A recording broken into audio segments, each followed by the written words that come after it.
Bom, agora dando sequência, visto basicamente todo esse contexto de responsabilidade pecuniária, a gente pode até colocar dessa maneira, nós passamos para algo que é típico no estudo de estatuto, que faz a relação entre a responsabilidade civil, penal e administrativa. Porque é um clichê no estudo, né, de responsabilidade do servidor, a gente vai encontrar isso em praticamente todos os estatutos, que o servidor vai responder civil, penal e administrativamente pelas ilicitudes que praticar no exercício das suas funções ou em decorrência delas. Tá? E cada estatuto traz um tipo de tratamento, mas a gente tem sempre uma visão geral. Tá? A visão geral é que essa responsabilidade civil está basicamente relacionada com o dever de indenizar, ela também pode se dar no âmbito da improbidade administrativa em ações judiciais. A responsabilidade administrativa é implementada pela própria administração, que pode ser disciplinar e pode ser algo relacionado com o aspecto pecuniário, como nós vimos há pouco. A disciplinar a gente vai aprofundar já já. E a responsabilidade penal decorre da prática de crimes e contravenções no exercício das atribuições do cargo, que vai acarretar uma sanção de natureza penal que vai transcorrer na forma da lei penal, na lei de processo penal, no Código de Processo Penal e etc., coisa de direito administrativo ele não se aprofunda, obviamente. Isso é coisa lá para o direito penal, para o direito processual penal. Mas tem um estudo que envolve esse contexto, que é praticamente as suas características. Existe a chamada cumulatividade, é possível que por um mesmo ato, um único ato, ele venha a gerar as três instâncias de responsabilização que em tese são independentes. Há uma autonomia em relação às instâncias, no que tange a processar, investigar, processar e eventualmente sancionar, adotar uma medida repressiva. Tá? E alguns contornos que também complementam esse estudo. De cara eu vou te dar um exemplo para que a gente não fique muito no campo abstrato. Imagina que tem um servidor conduzindo um veículo oficial. Esse servidor comete uma infração de trânsito, por exemplo, avança um sinal de forma imprudente e acaba causando um acidente onde alguém vem a falecer. Né? Ocorre ali um homicídio na condução de veículo automotor. Você pode imaginar que haverá ali, se comprovada, né, essa situação toda que eu coloquei para você, haverá uma responsabilidade civil relativa ao dever de indenizar, pode ter até uma improbidade administrativa. Esse dever de indenizar vai ser a máquina pública e, de forma regressiva, ao prejuízo que a vítima suportou. Né? A vítima responsabiliza o Estado de forma regressiva vai acionar o agente que efetivamente causou um dano para poder buscar esse ressarcimento. Tem a responsabilidade administrativa, né? Pela imprudência no cuidado com os bens que integram o patrimônio público. Então ele pode sofrer algum tipo de sanção de natureza administrativa, como uma suspensão, ou até mesmo uma demissão, uma repreensão, que existe aqui no Estatuto de São Paulo. E tem a responsabilidade penal, obviamente, que é o homicídio. Tá? É o crime cometido naquelas circunstâncias. Então você percebe que por um único fato pode gerar as três instâncias de responsabilidade, que em tese são autônomas. Tá? E a gente percebe isso aqui no nosso artigo 250. A responsabilidade administrativa não exime o funcionário da responsabilidade civil ou criminal, que no caso couber, nem o pagamento de indenização que nós já estudamos. Tá? O exame na forma desses artigos aqui, que já estudamos anteriormente, o exame da pena disciplinar em que incorrer. Tá? Então essa aqui é a ideia. Bom, aqui nós temos a autonomia. A responsabilidade administrativa é independente da civil e criminal. Então a administração não precisa ficar esperando as soluções que eventualmente sejam dadas às ações civis e às ações penais para adotar as suas próprias providências. Mas também não é algo assim tão livre. Decisões que são tomadas na instância penal, elas acabam repercutindo na instância administrativa e civil também.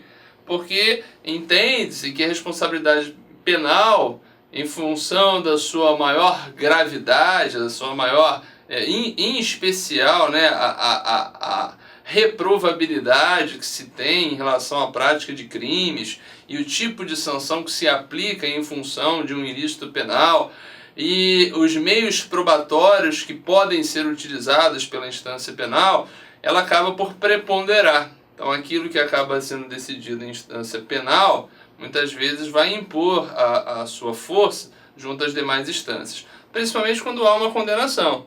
Se lá na instância penal o indivíduo ele é condenado por homicídio na condução de veículo automotor, né, ou por uma imprudência, ou mesmo de forma dolosa, essa responsabilidade por esse fato vai repercutir nas demais instâncias. Não há como chegar na instância administrativa e falar, não, o culpado pelo acidente foi o veículo particular. Não. Essa decisão que foi tomada na instância penal acaba repercutindo. E não só a de condenação por um determinado fato, a absolvição também, por inexistência do fato e ausência de autoria. Então, se o crime não ocorreu e isso foi reconhecido judicialmente, aquele fato não pode servir para a responsabilidade civil e administrativa por não ter ocorrido. Ou então, mesmo se a infração penal ocorreu, mas não foi o servidor, é a absolvição por falta de autoria, que acaba levando a tal da inocência propriamente dita, tá? Por exemplo, se ficar comprovado que quem avançou o sinal de forma imprudente foi o veículo particular. O homicídio ele acabou acontecendo, a vítima veio a falecer, mas o responsável foi o condutor do veículo particular. Então, o servidor ele vai ser absolvido por inexistência de autoria, inocência. Tá? E aí, por questões óbvias, não há que se pensar também em responsabilidade administrativa e civil se ele foi reconhecido inocente por aquele fato que está sendo discutido. Tudo bem? Então a ideia é que exista a independência, porém esse próprio estatuto ele vai reconhecer que caso fique comprovado na instância penal essas circunstâncias, o servidor deve ser reintegrado se ele tiver sido demitido. Então será reintegrado ao serviço público no cargo que ocupava e com todos os direitos e vantagens devidas, o servidor absolvido pela Justiça mediante simples comprovação do trânsito e julgada a decisão que negue a existência de sua autoria ou do fato que deu origem à sua demissão. Tá? Então, se judicialmente se reconhece que o fato que gerou a demissão não ocorreu, ou tendo ocorrido, não foi causado pelo servidor, essa decisão penal ou da instância judicial, ela vai repercutir na administração pública, determinando a reintegração do servidor que, em tese, foi demitido injustamente. Ok? E o parágrafo 3º está falando na possibilidade que há de um processo administrativo, que é por um determinado fato, ficar sobrestado ou parado para aguardar uma eventual solução nas vias judiciais, se existir um processo em trâmite, obviamente. Então, o processo administrativo só poderá ser sobrestado, né, ou assim, parado, né, para ficar aguardando, para aguardar decisão judicial por despacho motivado da autoridade competente para aplicar a pena. Então é possível que se aguarde quando as provas judiciais, que elas podem ser produzidas com uma maior amplitude, elas sejam bem interessantes para a tomada de decisão, inclusive no âmbito administrativo. Então é possível que isso seja feito. Tudo bem? Bom, em relação à perspectiva das responsabilidades, acredito que seja isso que eu tenho a apresentar para você. A literalidade ela é importante, então revendo, né, o nosso Estatuto aqui de São Paulo, ele se apega muito à responsabilidade pecuniária, eu chamei de civil, mas enfim, seria melhor colocar pecuniária no âmbito administrativo. E depois ele faz as comparações com a responsabilidade civil, penal e administrativa e meio que esgota essa ideia de responsabilidade civil, responsabilidade penal por aqui. Porque ele passa, e nós vamos passar agora a um estudo mais aprofundado da própria responsabilidade administrativa ou responsabilidade disciplinar, que tem a seguinte estrutura, nós vamos caminhar por ela. Nós temos os deveres que o Estatuto impõe ao servidor, nós temos as proibições que também são impostas, depois nós temos um grupo de sanções ou penalidades que podem ser aplicadas ao servidor nas respectivas circunstâncias, quando ele comete um ilícito administrativo. Agora, qualquer penalidade só pode ser aplicada no âmbito de um procedimento destinado a tal fim, onde será respeitada a ampla defesa e o contraditório. né? Nós temos aí a sindicância, o processo administrativo disciplinar, e esses são os instrumentos para que a penalidade possa ser imposta ao final do procedimento, que demora, tem um prazo, a gente vai estudar tudo isso. E por fim tem a figura da revisão, que é em um momento futuro, diante de novos elementos, se buscar a alteração de uma eventual penalidade administrativa que tenha sido aplicada de maneira injusta, mas em outro processo. E a gente vai ver também que no curso do processo inicial é possível que se apresente recurso. Então a gente vai nessa sequência, a gente vai no passo a passo estudando essa matéria, lembrando mais uma vez para você, eu não tenho como me afastar da literalidade, tem que ficar em cima da lei. Por quê? Porque a banca, e como todas as bancas em geral, em questões de estatuto, ela vai trabalhar com literalidade. Então, qual é o caminho das pedras? O que fazer? Eu vou ficar inventando moda aqui para tomar um tempo de você que não tem nenhuma efetividade. A gente vai estudar aquilo que pode cair. E o que pode cair está no texto da lei. Tudo bem? Então, vamos explorar desta maneira. Então, passamos ao estudo da responsabilidade administrativa disciplinar. E o nosso estatuto ele começa definindo os deveres para o servidor. Vamos fazer a leitura, tá? É cansativo? Mas tem que fazer a leitura. 1, 2, 3 vezes e praticar exercícios. E os comentários que são pertinentes. Muita coisa aqui, obviamente, é de leitura e interpretação lógica. Eu não vou ficar aqui explicando o que é ser assíduo. Acho que você tem essa ideia, né? A gente faz só uma leitura. O que merecer um comentário nós vamos fazer, tá? Então, 241 são deveres do funcionário. Primeiro, ser assíduo e pontual. Nada demais. Outra coisa, cumprir as ordens superiores, representando quando forem manifestamente legais. Isso aqui tem um ponto que gosta muito de ser explorado, tá?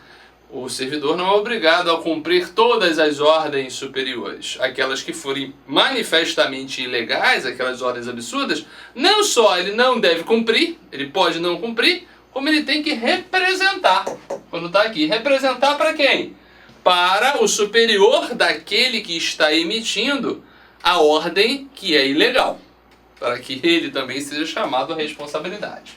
Perfeito? Então ele vai um pouquinho além, por exemplo, da Lei 8.112. A Lei 8.112 ela dispensa que o servidor cumpra as ordens ilegais. Aqui ela diz que tem que representar e não só deixar de cumprir uma ordem ilegal. Perfeito? Vamos em frente. Desempenhar com zelo e presteza os trabalhos de que for incumbido. Nada demais.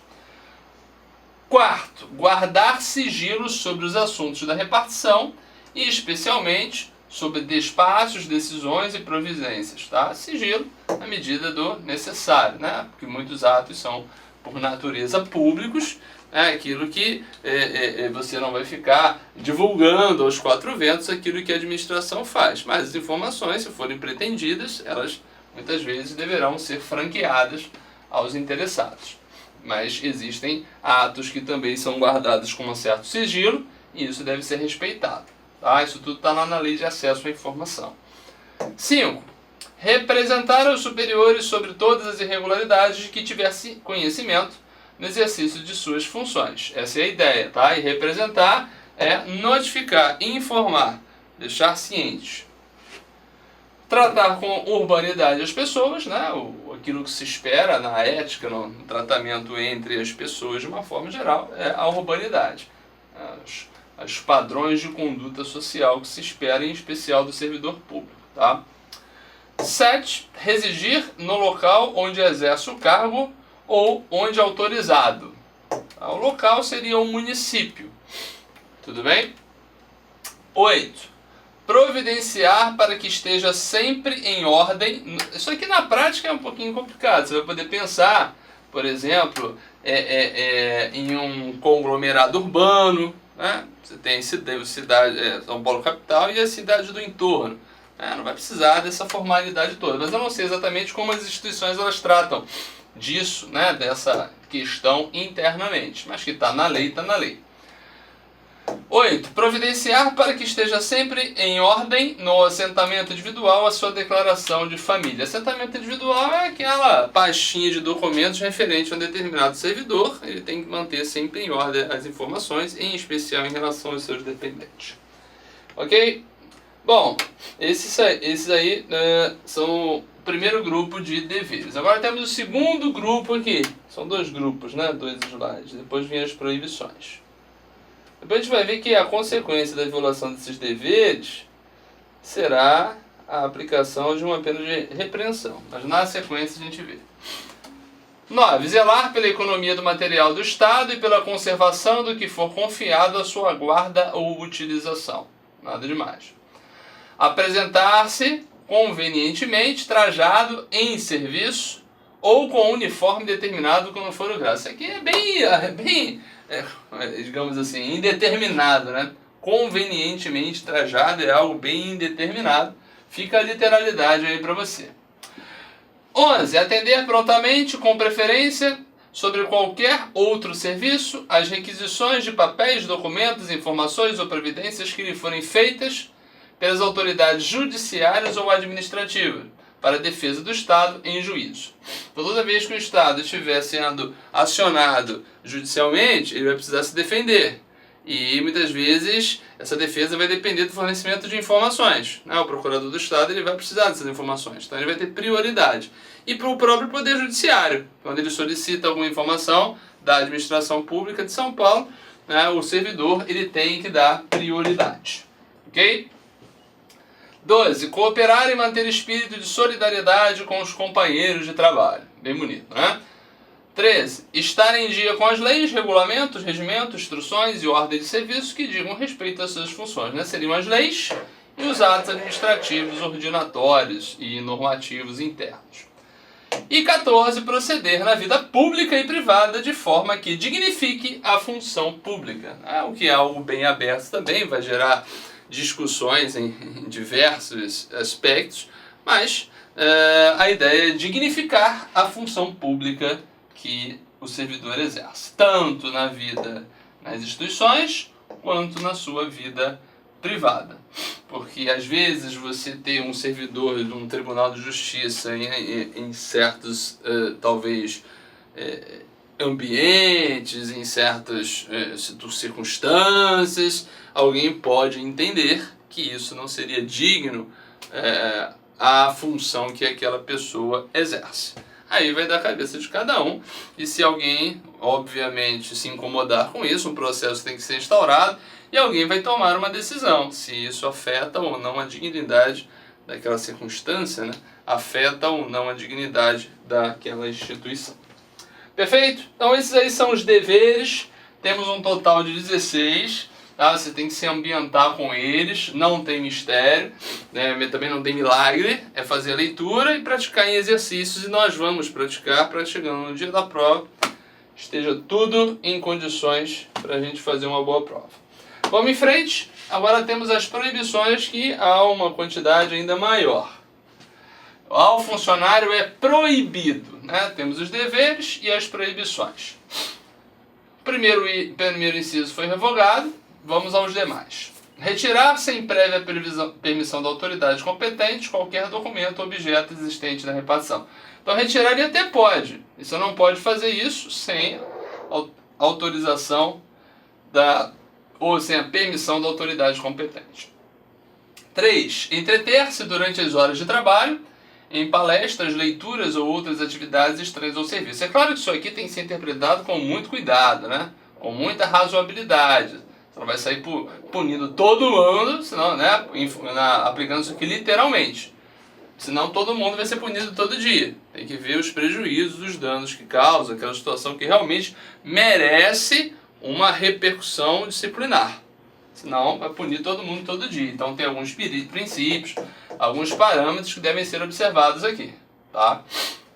Aqui é falta, deixar de comparecer ao serviço sem causa justificada. O cara pode até faltar, traz uma justificativa razoável, ele vai ter ali apenas o desconto na folha de pagamento. Agora, se ele conseguir abonar, aí nem o prejuízo pecuniário ele vai ter, a falta. Agora, se ele não tem nenhuma justificativa para apresentar, isso pode ter repercussão disciplinar para o servidor. 6. Promover manifestação de apreço ou desapreço dentro da repartição ou tornar-se solidário com elas, né? Concordar. Então, você vai fazer algum tipo de comentário que seja na intimidade, né? Ali na máquina pública, com as pessoas íntimas, né? Em ambientes reservados, ficar fazendo manifestação de que não gosta ou de que gosta, enfim, em ambiente muito aberto, acaba podendo acarretar esse tipo aqui, né? Nem apreço, nem desapreço. Não pode ficar ali puxando o saco, nem denegrindo a imagem de ninguém. Essa é a ideia. 7. Exercer comércio entre os companheiros de serviço. Né? Tem sempre alguém vendendo alguma coisa, né? Promover ou subscrever listas de donativos dentro da repartição. E também é impossível, é inviável, né? É proibido, digamos assim. Isso aqui é interessante para a prova, né? 8. Empregar material do serviço público em serviço particular. É a mesma coisa que a gente comenta aqui. Essas tipicidades, né, essas previsões, elas são muito abertas.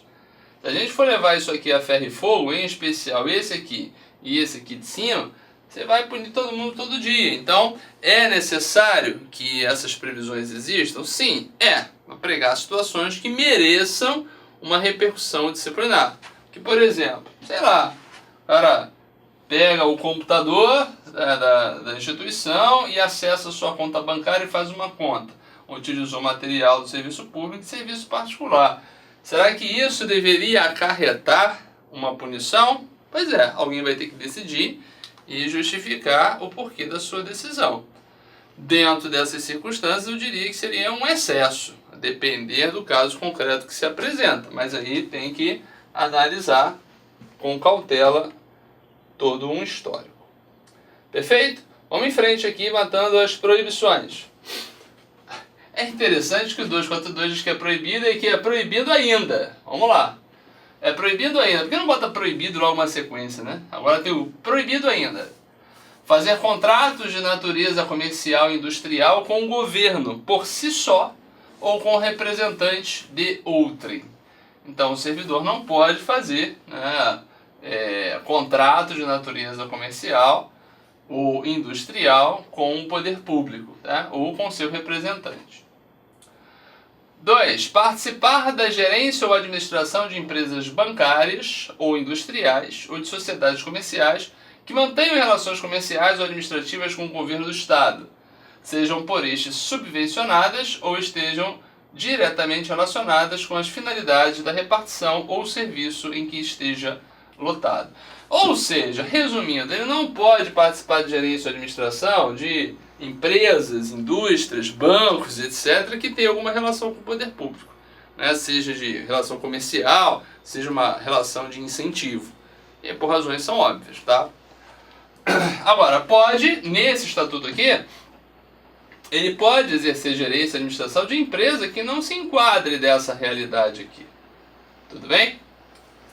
Vamos para frente. 3. Requerer ou promover a concessão de privilégios, garantias de juros ou outros favores semelhantes, federais, estaduais ou municipais, exceto privilégio de invenção própria.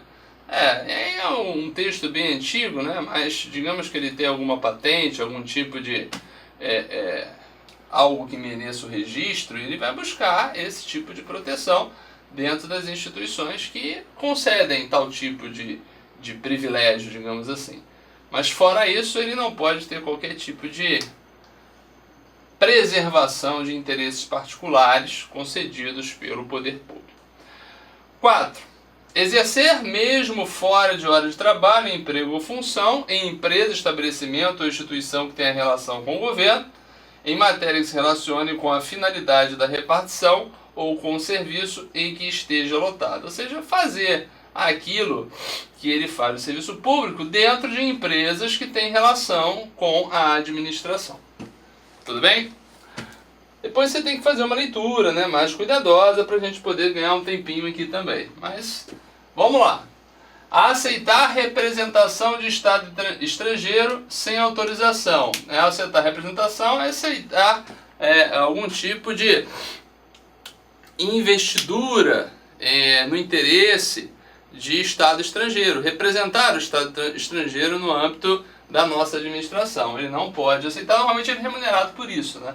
Mas ele não pode exercer atividades no interesse de Estados estrangeiros. 6. Comerciar ou ter parte em sociedades comerciais nas condições mencionadas no item 2 desse artigo, podendo em qualquer caso ser acionista, cotista ou comanditário. Tá? É uma redundância, digamos assim. Tá? Incitar greves ou a ela aderir ou praticar atos de sabotagem contra o serviço público. Enfim, essa parte aqui já está meio que superada, né? O direito de greve é garantido constitucionalmente. Agora, praticar atos de sabotagem, aí continua como sendo uma proibição, tá? Diria eu que isso aqui está superado. Praticar usura. Usura é a agiotagem, indivíduo que fica dentro do serviço público oferecendo empréstimos a juros mais baratos e tal, do que os praticados no mercado, o servidor não pode fazer. Atuar como despachante, que seria aqui o 9, constituir-se procurador de partes ou servir de intermediário perante qualquer repartição pública, exceto, cuidado com o exceto, quando se tratar de interesse de cônjuge ou parente até o 2º grau. Então ele não pode defender interesses de particulares na condição de procurador no âmbito da administração, salvo de seu cônjuge ou de parente até o 2º grau, que pode ser o irmão, é 2º grau, né, o filho, a mãe, o pai é 1º grau, o filho é 1º grau, a filha também, o avô, a avó é 2º grau, então até pode. Fora isso, não é possível que se atue como procurador. É o velho despachante, né? Despachante que é servidor, não é possível. 10. Receber estipêndio. Estipêndio é recurso financeiro, né? De firmas fornecedoras ou de entidades fiscalizadas no país ou no estrangeiro, mesmo quando estiverem em missão referente à compra de material ou fiscalização de qualquer natureza. 11. Valer-se de sua qualidade de funcionário para desempenhar atividades estranhas funções ou para lograr, direto ou indiretamente, qualquer tipo de benefício. Proveito. Isso aqui é o tal do valer-se do cargo, né? Se utilizar da sua função pública para satisfazer interesses particulares. Fundar sindicato de funcionário ou deles fazer parte. Aqui é a mesma coisa, né? O Estatuto bem antigo, lá da época do regime militar, então tinha aqueles conflitos lá relativos a instituições sindicais, então se procurava afastar o servidor desse ambiente. Agora isso aqui está superado pela Constituição, que já dá a livre associação sindical como um direito lá no 37. Fechando aqui então, aquilo que nós consideramos como proibições na lei, né, o parágrafo único que dá algumas exceções àquela ideia de atuar em empresas. Tá? Não está compreendida na proibição dos itens 2 e 6 desse artigo a participação do funcionário em sociedade em que o Estado seja acionista, bem como na direção ou gerência de cooperativa e associação de classe, ou como seu sócio. Bom, aqui é o seguinte, é quando ele vai atuar numa empresa estatal, tá? Ele vai atuar como empresa estatal ou numa empresa que tem participação do poder público, ele há um interesse, ou melhorar até mesmo a previsão de que servidores venham compor quadros de administração. Então isso seria possível. E além disso, direção e gerência de cooperativas ou associação de classe, ou como seu sócio. Aqui ele vai estar dentro das associações que são muitas vezes criadas pelos próprios servidores, com finalidade de lazer, enfim, qualquer finalidade que uma associação possa ter. Tudo bem? Então a associação não tem restrição. Tem restrição entidade de natureza societária, que visa a obtenção de lucro. Ok? Bom, então eu sei que é uma leitura que às vezes é cansativa, mas que a gente tem que fazer. Tem que fazer porque é por aqui que a questão vai vir. Então tem que se debruçar sobre isso.